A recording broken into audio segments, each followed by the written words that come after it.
Ramesh YouTube சேனலிலிருந்து இன்றைய நிகழ்ச்சிக்கு சோலூர் பிக்கக்கண்டி ஊரை சேர்ந்த டி நஞ்சன் ஐயா அவர்கள் சிவில் சப்ளை ஓய்வு மற்றும் முன்னாள் ஊர் தலைவர். ஐயா வணக்கங்க ஐயா. வணக்கங்க ஐயா. நீங்கள் இப்போ ஓய்வு பெற்று எத்தனை வருடங்கள் ஆகிருந்தா? 13 ஆண்டுகள் ஆகின்றன. 13 ஆண்டுகள் ஆகிருக்குது. உங்களுக்கு வேறு விவசாயம் அந்த மாதிரி இருக்கா? தோட்டத்துருவெல்லாம் தோட்டம் டீ எஸ்டேட் கொஞ்சம் நம்ம செஞ்சுட்டு இருக்கீங்க.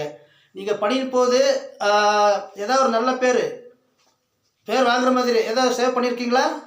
நான் சிவில் சப்ளையில் இருக்கும்போது, கேஸ் கம்பெனி இருக்கும்போது முடிந்தவரை பொதுமக்களுக்கு கேஸ் இணைப்பு வழங்க என்னால் முடிந்த என்னென்ன உதவி செய்ய முடியுமோ அனைவருக்கும் நான் செஞ்சுருக்கேன். கேஸ் செக்ஷனில் இருந்திருக்கீங்க?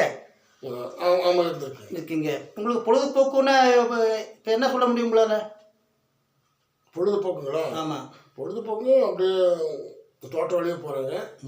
அப்புறம் எங்கள் ஓய்வு பெற்ற அசோசியேஷன் இருக்குது. சரிங்க. அதில் கொஞ்சம் நேரம் இருந்து அப்படியே பேப்பர்லாம் படிச்சுட்டு தோட்டத்துக்கு முடிஞ்ச வரைக்கும் போகிறாங்க. சரிங்க. ஊரில் நடக்கிற நல்ல காரியம் புது காரியம் எல்லாத்துக்குமே கலந்துக்கிறீங்க. எல்லாமே கலந்துக்கிறேன். சரிங்க. நீங்கள் முன்னாள் ஊர் தலைவரே இருந்தப்போ உங்கள் பணிகளெல்லாம் நல்லா திருப்திகரமாக இருந்துச்சுங்களா? திருப்திகரம் நான் என்னால் முடிஞ்ச அளவுக்கு நான் செஞ்சுருக்கேன். மக்களெல்லாம் நல்ல ஒத்துழைப்பு கொடுத்துருக்காங்க.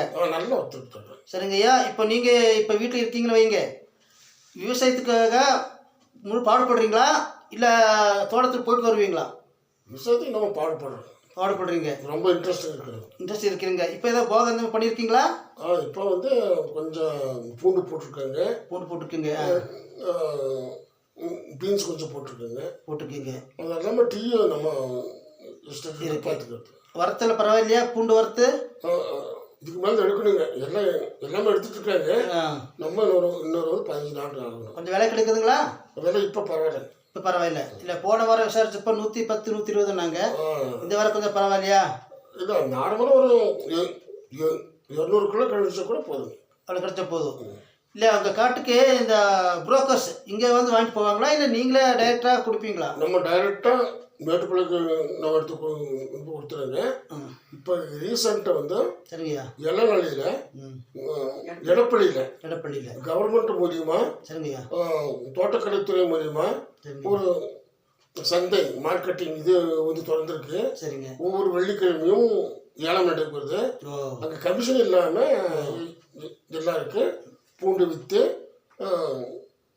தொகையை அன்று பட்டுவாடா செய்து வருகின்றனர். இது எத்தனை வருடமாக நடக்குதுங்க ஐயா? இப்போ ஒரு 3 வாரமா. சிறப்பு. சரி, உங்கள் ஊர் பண்டிகைனா ஒரு சிறப்பு என்னது? என்ன பண்டிகை கொண்டாடுறீங்க? நம்ம பொக்காப்புறம் பண்டிகை கொண்டாடுறாங்க. மாரியம்மன் பண்டிகை. அது முடிஞ்சோடனே எங்கள் பிக்கக்கண்டியில் ஒரு சிவன் கோயில் இருக்குது. மாரி பண்டிகை முடிந்தால் அடுத்த திங்கட்கிழமை இங்கே சிவன் கோயிலில் அன்னதானம் எல்லாம் நடக்குது.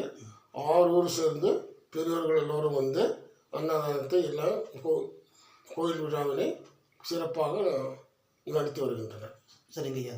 ஐயா, நான் உங்களை தேடி வந்த அன்றைக்கி நீங்கள் இன்றைக்கி இங்கே இருந்தீங்க. எனக்காக நேரம் ஒதுக்கி எங்கள் சேனலுக்கு பேட்டி கொடுத்தமைக்கு ரொம்ப நன்றிங்க ஐயா. ரொம்ப நன்றிங்க. வணக்கம்.